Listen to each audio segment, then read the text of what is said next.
Assalamualaikum warahmatullahi wabarakatuh. Waalaikumsalam warahmatullahi wabarakatuh. Yang kami hormati Ibu Hajah Tritawati SAG MPD selaku narasumber kita hari ini, dan kebetulan beliau adalah Kasih Pendidikan Al-Quran pada Kantor Wilayah Kementerian Agama Provinsi Sulawesi Selatan. Dan yang kami banggakan Bapak dan Ibu peserta BIMTEK yang sama berbahagia. Pertama-tama, marilah kita panjatkan puji dan syukur kehadirat Allah Subhanahu wa Ta'ala atas kehendaknya jualah sehingga kita masih diberi kesehatan dan kesempatan guna mengikuti BIMTEK Pertanggungjawaban BOP Pendidikan Keagamaan Islam pada lingkup Kantor Wilayah Kementerian Agama Provinsi Sulawesi Selatan. Dan adapun materi yang akan disampaikan oleh narasumber kita adalah evaluasi laporan pertanggungjawaban BOP Pendidikan Al-Quran. Dan untuk memanfaatkan waktu yang ada, kepada Ibu langsung saja kepada Ibu disilahkan dengan hormat.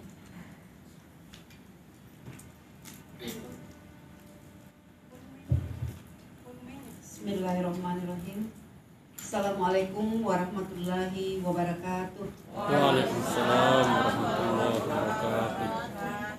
Bapak Ibu peserta BIMTEK yang kami banggakan, puji dan syukur kita panjatkan kepada Allah Subhanahu wa Ta'ala atas izinnya sehingga sore hari ini kita dapat berkumpul di tempat ini dalam rangka mengikuti materi evaluasi laporan pertanggungjawaban LPQ, Lembaga Pendidikan Al-Quran. Jadi bukan saja BOP Pendidikan Al-Quran, tapi LPQ. Sebelum saya masuki materi, saya sampaikan bahwa LPQ, Lembaga Pendidikan Al-Quran itu sebenarnya ada 5. Tetapi yang diusulkan atau punya izin operasional itu hanya yang dikirim ke kami adalah TPQ. Di tahun 2020 sama seperti yang dikatakan oleh Bapak Kepala Pak Kabak TU tadi, bahwa 2020 ini sudah ada 5 lembaga pendidikan Islam yang bernaung di bawah Lembaga Pendidikan Al-Quran TPQ yang bisa mendapatkan bantuan BOP dari seksi kami, yaitu Taman Pendidikan Al-Quran. Ada 5. Cuma sekarang ini belum banyak yang memiliki izin operasional. Terkait dengan izin operasional ini, seperti rumah tahfiz, ada tadi yang sempat tanyakan di bawah. Mungkin tidak ada di sini ya. Dia ikut gabung di bawah. Itu sudah bisa mendapatkan BOP, rumah tahfiz. Tahun-tahun yang lalu banyak yang datang kepada kami menanyakan bagaimana legalitas lembaga kami. Kenapa kami tidak bisa mendapat bantuan? Jawabannya, karena nomenklatur yang mengatur tentang keluarnya izin operasional oleh Kementerian Agama itu belum ada. Alhamdulillah, dengan Peraturan Dirjen Pendidikan Islam nomor 91 tahun 2020 itu mengatur, sudah ada dan keluar mengatur tentang 5 lembaga pendidikan. 1 diantaranya adalah formal. Itu sudah bisa mendapatkan izin operasional. Juknis atau Juklat, petunjuk pelaksanaan Peraturan Dirjen Pendidikan Islam nomor 91 tahun 2020 ini kami sudah kirimkan ke kabupaten kota hari itu juga ketika petunjuk teknis itu tiba, dengan harapan bahwa mereka juga bisa mengusulkan usulan bantuan BOP selain daripada Taman Pendidikan Al-Quran. Tetapi hasilnya setelah saya ke daerah dan bertanya-tanya tentang bagaimana jalannya izin operasional sesuai dengan petunjuk, sesuai dengan peraturan Dirjen Pendidikan Islam nomor 91, alhamdulillah baru 2 yang mengeluarkan izin operasional tentang rumah tahfiz Al-Quran atau RTQ.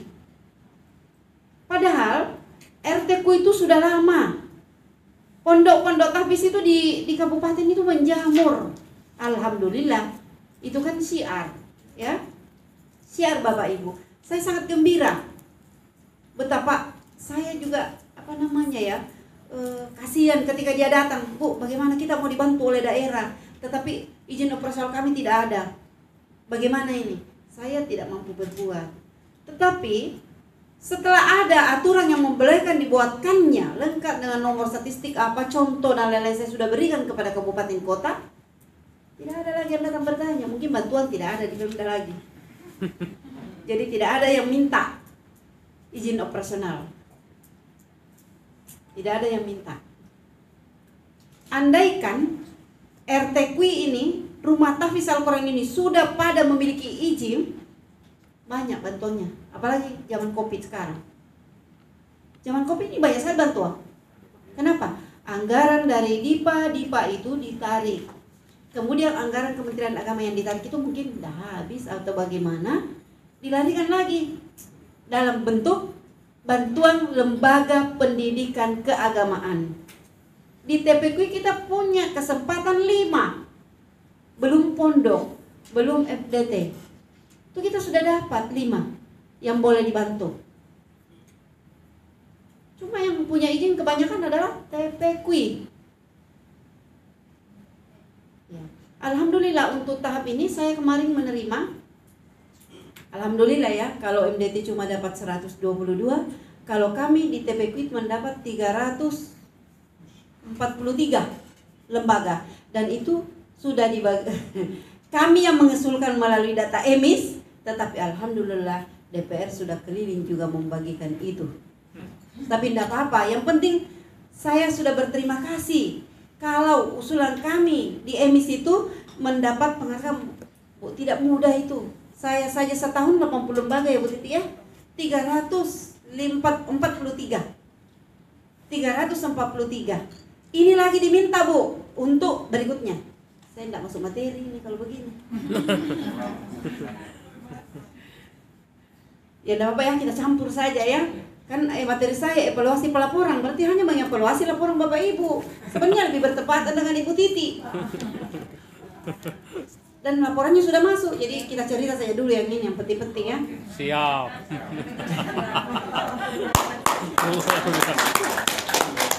Jadi seperti itu. Jadi Bapak Ibu tolong diinformasikan kepada teman-teman di daerah itu yang belum mempunyai legalitas itu lembaga-lembaganya yang belum mempunyai legalitas, supaya cepat-cepat itu diuruskan. Karena bagaimanapun menurut tadi dan memang menurut aturan, tidak bisa kita memberikan bantuan kepada lembaga-lembaga yang legalitasnya tidak jelas.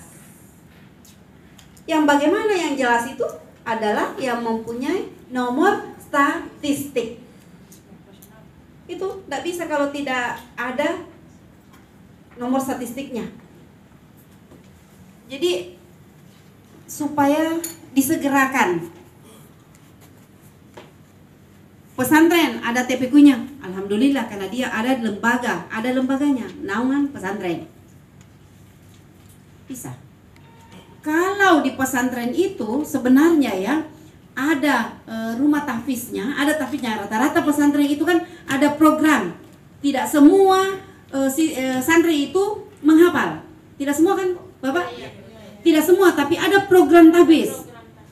Sebaiknya kalau menurut saya dibuatkan izin operasional rumah tahfiz pondok pesantren ini. Seperti itu Bapak Ibu.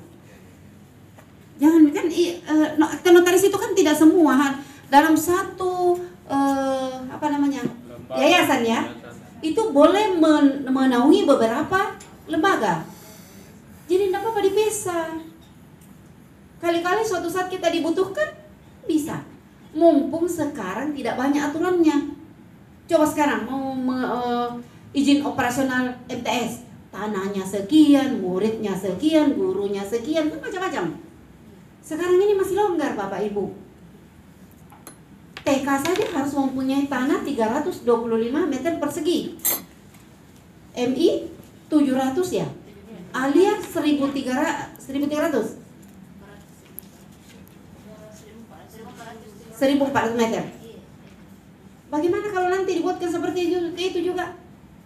Saya yakin setelah nanti banyak yang berminat membuka itu akan berubah aturan. Nah, kalau hanya lembaga-lembaga keagamaan ini, masa mau punya tanah seluas itu, ya? Jadi kita perhatikanlah sekarang.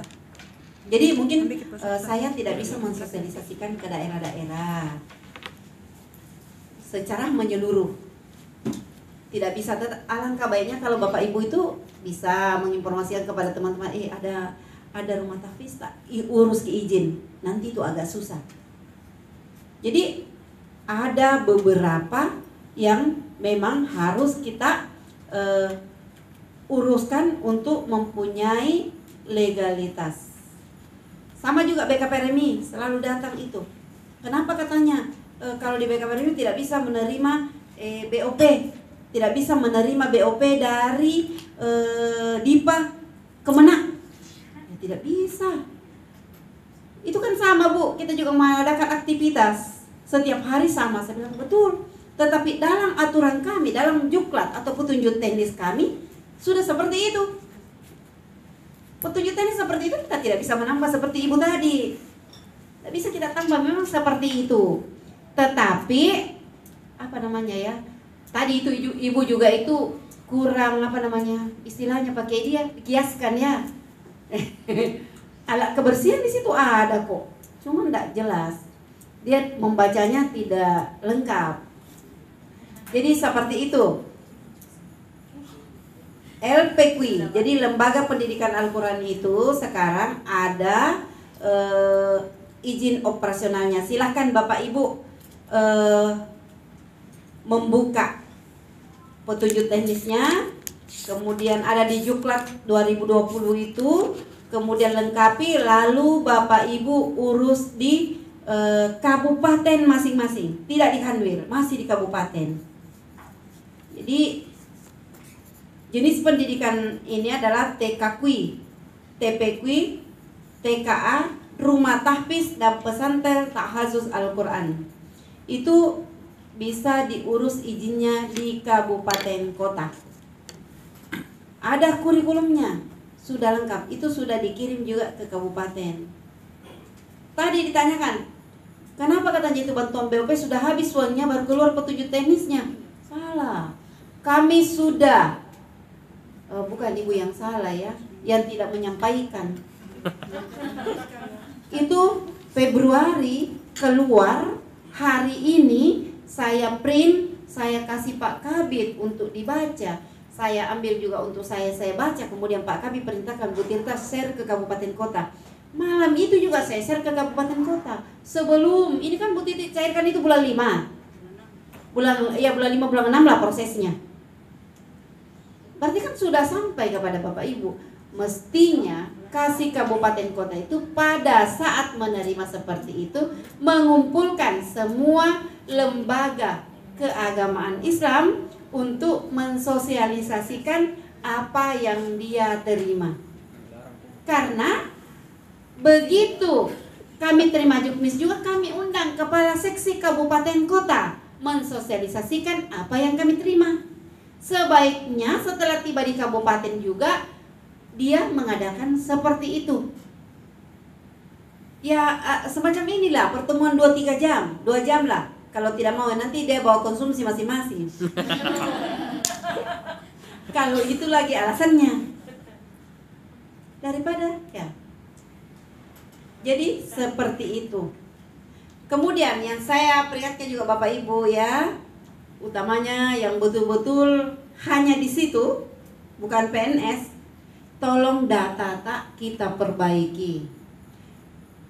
Bulan 4 ya, bulan 4 yang lalu itu ada permintaan data dari Sekretariat Negara untuk, insya Allah akan muncul itu tunjangan tak. Ya lengkap datanya, mungkin karena dia selalu memperbarui data-datanya di EMIS, itu yang saya kirim. Saya tidak pernah kenal ini jangan diusut, ini diusut, tidak. Tapi saya usulkan semua yang memenuhi persyaratan sesuai dengan yang ada di data EMIS. Kita berdoa mudah-mudahan semua bisa mendapatkan anggaran khusus untuk tunjangan guru. Seperti itu. Saya selalu berusaha seperti itu. Kita minta dari daerah, tolong secepatnya, waktunya 3 hari untuk mengirimkan nama-nama lembaga yang mendapat untuk. Tidak ada kabupaten, beberapa kabupaten tidak ada. Saya lihat lagi di data EMIS, alhamdulillah ada yang sudah tidak aktif tetapi masih mendapat bantuan. Kenapa? Mana saya tahu di kabupaten dia tidak aktif. Ya, ada beberapa kabupaten dan yang belum, insya Allah hari Kamis akan diusulkan kembali. Yang tidak ada namanya dari 343 itu diusulkan kembali. Diusulkan kembali ke Kementerian Agama Pusat. Itu hari Kamis. Tidak tahu siapa yang akan bawa karena kebetulan kami di Kanwil itu pada takut ke Jakarta. Tidak ada yang mau, tidak tahu siapa yang jadi. Tidak ada yang jadi. Tidak ada yang jadi berangkat. Kita mau dibayarkan sama Pak Kabis semua. Ibu Tirta pergi saja, jangan dipakai SPPD tak. Saya yang bayarkan. Siapa yang mau? Teman pada ke Jakarta tidak ada orang di kantor. Jadi saya bilang kamu kerja apa? Bilang di hotel saja. Tidak ada mau kemana juga. Alangkah tidak enaknya juga kalau hotel kantor. Itu pun dia ke kantor tidak ada orang. Jadi itu pesan saya, Bapak Ibu di kabupaten itu perhatikan data EMIS tak. Utamanya data laporan guru. Kecewa kita nanti kalau tiba-tiba ada usulan tidak ada nama kita. Ya kalau sudah diusul tidak ada ya mau diapa? Bukan rezeki kita. Tapi kalau kenapa saya sudah mengajar juga setengah mati dan lain-lain kan seperti itu. Sekarang kita buka materinya. Jadi evaluasi laporan pertanggungjawaban BOP Lembaga Pendidikan Al-Qur'an. Jadi sebenarnya ada 5. Tetapi hanya di sini kita hanya berbicara tentang pertanggungjawaban BOP TPQ karena hanya itu yang kami berikan. Fokus saja. Jadi berbicara tentang evaluasi itu artinya adalah suatu proses identifikasi untuk mengukur, menilai apakah suatu kegiatan atau program yang dilaksanakan itu sesuai dengan perencanaan. Apakah sesuai perencanaan atau tujuan yang akan dicapai, itu evaluasi. Jadi bagaimana kita mengidentifikasi kembali apa yang telah kita berikan, apakah sesuai dengan tujuan, apakah mencapai sasaran, apakah keinginan-keinginan kita sebagai pemberi bantuan itu bisa terpenuhi. Inilah pentingnya evaluasi. Evaluasi akan memunculkan nanti perubahan. Perubahan apa? Kira-kira kenapa bisa seperti ini? Apa yang harus kita lakukan sehingga menjadi seperti apa yang kita inginkan. Kemudian evaluasi sebagai suatu kegiatan mengumpulkan informasi mengenai kinerja. Baik kinerja manusianya, metode yang kita pakai, peralatan yang kita pakai untuk menyalurkan. Karena ini adalah bantuan BOP, menyalurkan itu kita cari di mana informasi ini akan untuk menentukan alternatif terbaik dalam membuat keputusan selanjutnya. Jadi apa yang kita lakukan itu adalah untuk melihat kembali apakah salah di metode, apakah salah di manusianya, apakah cara kita atau peralatan kita yang salah, itu. Apakah petunjuk teknisnya, apakah penggunaan dana itu bisa kita usulkan ke pusat, oh ini kurang ini, mestinya tujuan penggunaan dananya lebih banyak ke sini, seperti itu. Misalnya, oh nggak usah 50% gaji guru. Padahal mau ditambah-tambah di. Jangan 50% misal itu. Itu semua akan menjadi bahan evaluasi kami. Selanjutnya tujuan daripada evaluasi adalah untuk mengetahui tingkat kemajuan suatu kegiatan. Apakah dengan menerimanya bantuan operasional penyelenggaraan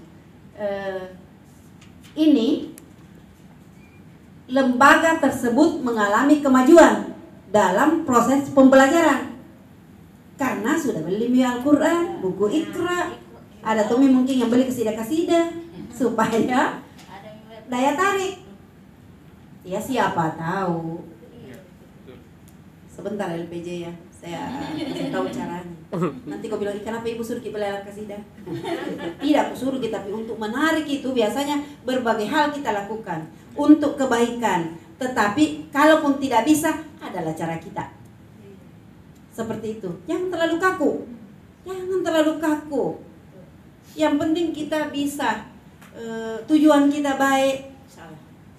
Kemudian tingkat pencapaian suatu kegiatan sesuai dengan tujuan yang akan dicapai. Sampai di mana pencapaiannya sesuai dengan target kita. Target kita misalnya 90%, jangan 100%. 90%, oh tercapainya 80%. Di mana yang harus kita perbaiki? Inilah evaluasi. Jadi evaluasi itu menjadikan kita dapat mengetahui hal yang harus dilakukan di masa mendatang, bagaimana keberhasilan dan bagaimana kegagalan kegiatan pemberian bantuan operasional penyelenggaraan TPQI ini. Jadi seperti itu kalau evaluasi. Kalau dasar pelaksanaan BOP, saya kira Undang-Undang Nomor 17 Tahun 2003 tentang keuangan negara, kemudian tentang sistem pendidikan nasional, ya ini tidak asing lagi bagi kita, Undang-Undang Nomor 20 Tahun 2003. Jadi banyak Undang-Undang Nomor 1 Tahun 2004 juga tentang pendidikan yang mengatur tentang semua lembaga keagamaan. Jadi itulah dasar kenapa pemerintah memperhatikan, memberikan apresiasi kepada TPQI, guru-guru kita membantu berjalannya TPQI kita di seluruh Indonesia. Sekarang dengan adanya dasar ini, Bapak Ibu sebenarnya bisa memperjuangkan diri di kabupaten melalui Kesraya. Kita bisa berhubungan. Misalnya Bapak Ibu dalam suatu kelompok di kabupaten itu, ayo kita jalan-jalan ke Bantaeng. Kenapa bisa? Ada perdanya. Kita perjuangkanlah dulu perda. Walaupun sekarang banyak kabupaten yang sudah ada perdanya, tetapi perda tinggallah perda. Tetap jalan di tempat. Ada perda, ya ada juga perda tak mengatur tentang ini. Mana mi pale perda itu. Kalau di Bantaeng, perda itu berjalan. Di Sidrap, perda itu berjalan. Bagaimana? Ada yang dari Sidrap? Dapat? Ada ya? Banyak kabupaten, wajib bagaimana ada? Nggak ada. Ada perdanya, saya tahu sekali ada perdanya. Tetapi jadi hiasan. Jadi hiasan perdanya. Jadi kita tuh harus memperjuangkan. Bukan berarti kita mau melawan, mau apa, tidak. Kita harus juga aktif lah. Aktif ke Kesrah. Bapak Ibu, ada kelompok, ada forum TPQI di kabupaten. Coba kita buat TPQI di kabupaten. Kemudian TPQI ini yang bisa lah, yang misalnya dia bisa ada channel lah di kabupaten. Kemudian bisa kita bersama-sama ke sana. Mungkin diawali pada saat bulan Ramadan, kami akan mengadakan kegiatan seperti ini, gini. Berikan dia alasan. Kita buatkan suatu proposal kegiatan yang bisa menarik dia. Jangan kesana saja bicara saya mau begini-begini, tapi tidak ada. Tidak ada juga kita bawa. Coba kita lihat yang masuk akal, yang memang kira-kira sangat dibutuhkan di tempat itu. Coba lihat di Jeneponto. Di Jeneponto itu ada programnya Pak Bupati. Kita mungkin jangan kita singgung Jeneponto itu di Jeneponto dulu betul-betul kalau kita lewat takut Ki. Ada orang dari Jeneponto? Takut ke? Waktu saya kecil-kecil ingat sekali takut ke. Sekarang di Jeneponto tidak pernah lihat orang minum kalau kita lewat malam-malam. Saya sampai ke daerah-daerah, kebetulan saya 2013, 2014 itu saya menangani beberapa kegiatan di Jeneponto. Sampai saya ke gunung-gunung di atasnya itu,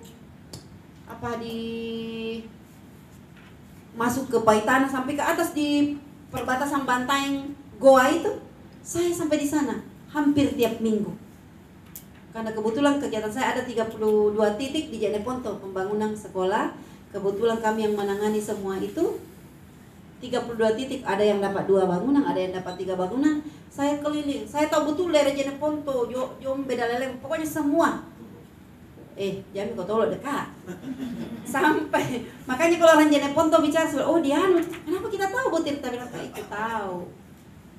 Saya tahu semua tempat-tempatnya di sana. Di sana itu betul-betul sangat berbeda dengan waktu saya kecil, karena saya sering juga ke Jeneponto waktu kecil, pesantren di mana-mana. Sehingga Pak Bupati tertarik, maka ada di sana program 1000 tahfiz. Didanai 500 juta. Tidak tahu kalau ditambah lagi, tahap pertama itu 500 juta. Didanai oleh Pak Bupati menjadi program 1000 tahfiz selama 5 tahun. 5 tahun. Bagaimana caranya supaya 1 tahun itu ada 200 di Jeneponto penghafal Al-Quran? Itu programnya dan dibiayai oleh mereka. Kenapa? Daya tariknya mereka. Siapa juga ya yang tidak suka? Saya suka. Siapa yang tidak suka kalau ada orang kelompok atau lembaga yang membuat suatu program seperti itu? Bagaimana kira-kira? Coba bayangkan di Jeneponto menjadi program 1000 tahfiz.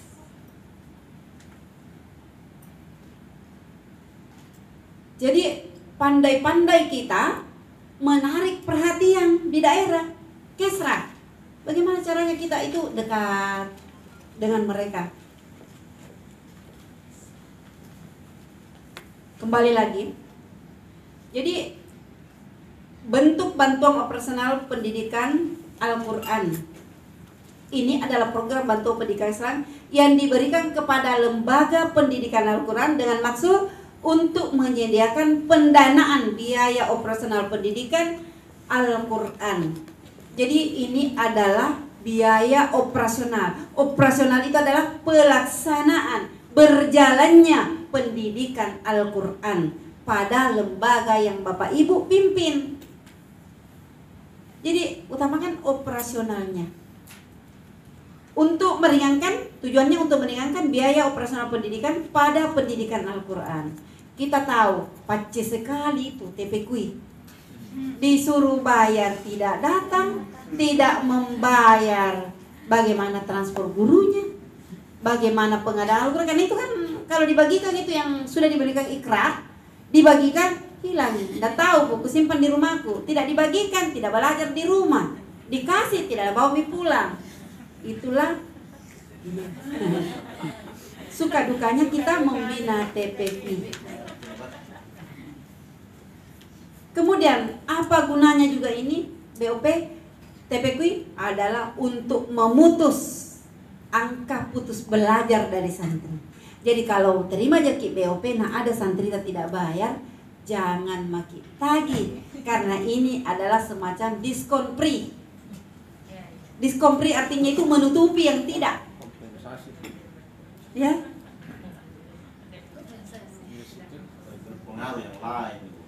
Betul. Jadi cara saya seperti ini. Saya Pak punya juga TPQ. Seperti itu taktik saya juga. Tapi saya lain Pak. Kalau dulu tetangga saya buka 5.000, saya 15. Naik dia 15, saya naik 25. Naik 25, saya naik 50. Sekarang 50. Tetapi memang pelayanan kami.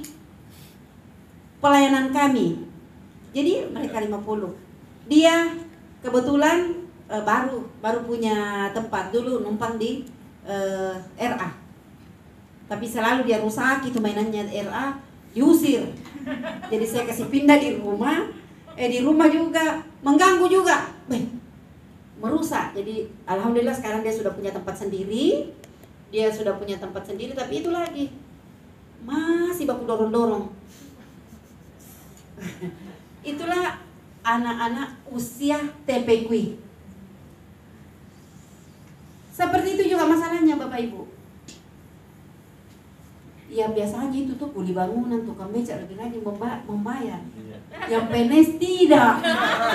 Nah lupa, tapi kalau kain rendah 750 1 meter murah aja. Tahu ini sih gue. Seperti itu. Jadi saya bilang sabar Maki kalau ada begitu. Yang penting kau bayar airmu, karena TK juga tidak mau kalau tidak dibayarnya, karena dia yang bayar listrik. Dia bilang kita bayar tapi gue yang bayar air karena air murah aja. Yang penting kita bayar air, tak lebihnya bagi.